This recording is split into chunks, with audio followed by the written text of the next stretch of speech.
Salam sejahtera untuk kita semua, rekan-rekan PPGT yang sama-sama dikasihi oleh Tuhan.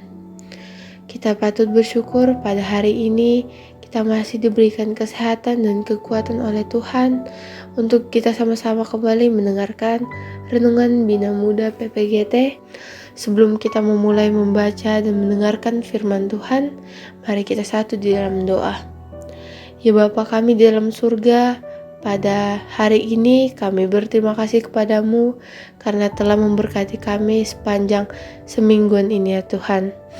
Pada kesempatan kali ini kami akan membaca sebagian kecil dari firman-Mu. Kiranya kami dapat mendengar dengan baik apa ya firman yang akan disampaikan oleh hamba-Mu ini ya Tuhan. Apapun yang hamba-Mu ini sampaikan, semoga dapat tertanam baik pada hati dan pikiran kami, dan kami semua dapat mempraktekannya di dalam kehidupan kami ya Tuhan. Berfirmanlah ya Tuhan, sebab kami siap mendengarkannya. Di dalam nama anak-Mu Yesus kami berdoa dan mengucap syukur. Haleluya, amin. Pembacaan kita pada hari ini diambil dari Markus 9 ayatnya yang kedua sampai ayatnya yang ke-9. Di bawah judul Yesus dimuliakan di atas gunung. 6 hari kemudian, Yesus membawa Petrus, Yakobus, dan Yohanes, dan bersama-sama dengan mereka ia naik ke sebuah gunung yang tinggi. Di situ mereka sendirian saja. Lalu Yesus berubah rupa di depan mata mereka, dan pakaiannya sangat putih berkilat-kilat. Tidak ada seorang pun di dunia ini yang dapat mengelantang pakaian seperti itu. Maka nampaklah kepada mereka Elia bersama dengan Musa, keduanya sedang berbicara dengan Yesus. Kata Petrus kepada Yesus, "Rabi, betapa bahagianya kami berada di tempat ini. Baiklah, kami dirikan 3 kemah, 1 untuk engkau, 1 untuk Musa, dan 1 untuk Elia." Ia berkata demikian sebab tidak tahu apa yang harus dikatakannya, karena mereka sangat ketakutan. Maka datanglah awan menaungi mereka, dan dari dalam awan itu terdengar suara, "Inilah anak yang kukasihi, dengarkanlah dia." Dan sekonyong-konyong waktu mereka memandang sekeliling mereka, mereka tidak lagi melihat seorang pun bersama mereka, kecuali Yesus seorang diri.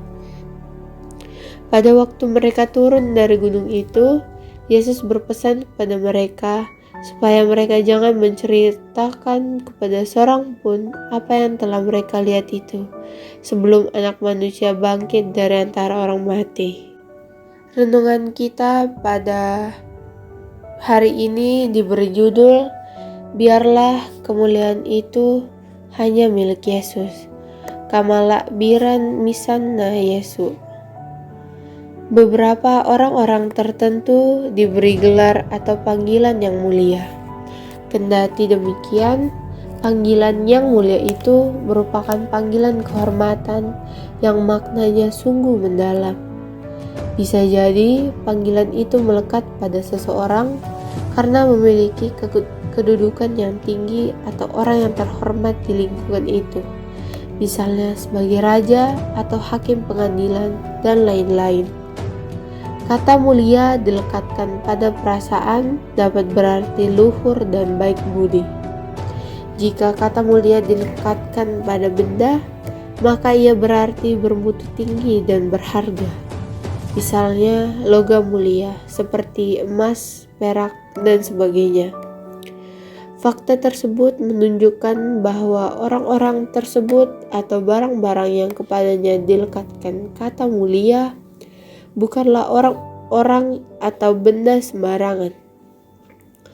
Mereka memiliki keistimewaan dan nilai yang tinggi. Keistimewaan dan nilai yang tinggi itulah yang tidak bisa dipungkiri kerap kali menggoda manusia untuk mengejarnya hingga dan dipakainya memuliakan diri sendiri. Bacaan kita saat ini berbicara tentang pemuliaan Yesus di atas gunung. Wajahnya berubah rupa dan pakaiannya menjadi sangat putih berkilau-kilauan, seperti di ayat 3. Lalu pada ayat yang ke-7 terdengar suara dari balik awan yang berkata, "Inilah anak yang terkasih, dengarkanlah dia." Peristiwa tersebut disebut transfigurasi yang mengungkapkan identitas Yesus sebagai anak Allah. Kemuliaan Yesus sebagai anak Allah membuat ketiga murid Yesus, yaitu Petrus, Yakobus, dan Yohanes, bahagia sekaligus ketakutan. Bahkan Petrus berharap lebih lama tinggal di atas gunung itu dalam kemuliaan dan kebahagiaan transfigurasi dengan mendirikan kemah bagi Yesus, Musa, dan Elia. Akan tetapi, Yesus tidak membiarkan mereka terlena dan tidak mau beranjak dari kenyamanan tersebut. Mereka harus turun gunung kembali, diutus ke dalam dunia, dan menanti apa yang Yesus sampaikan. Injil Markus memberi pemahaman bagi kita bahwa peristiwa pemulihan tersebut adalah proklamasi kealahan Yesus dan Juru Selamat yang kepadanya lah kita harus menyembah dan menggantungkan hidup kita. Tidak ada yang lain selain Dia, sebab kepadanya lah Bapa. Karena itu, kita percaya bahwa hanya Dia yang sanggup menjamin jalan hidup kita yang penuh dengan dosa.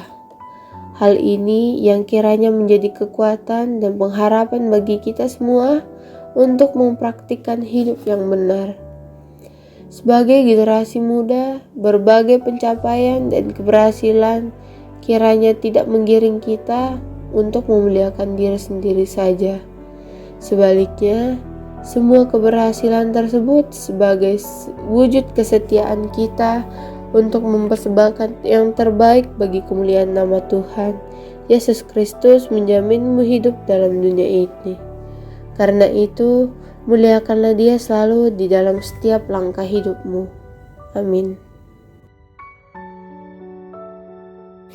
Untuk mengakhiri renungan kita pada hari ini, marilah kita satu di dalam doa. Tuhan, Allah Bapa kami dalam surga, kami bersyukur dan berterima kasih kepadamu karena Engkau sudah menuntun kami untuk membaca dan merenungkan firman ini ya Tuhan. Berkatilah kami dengan firman-Mu ini.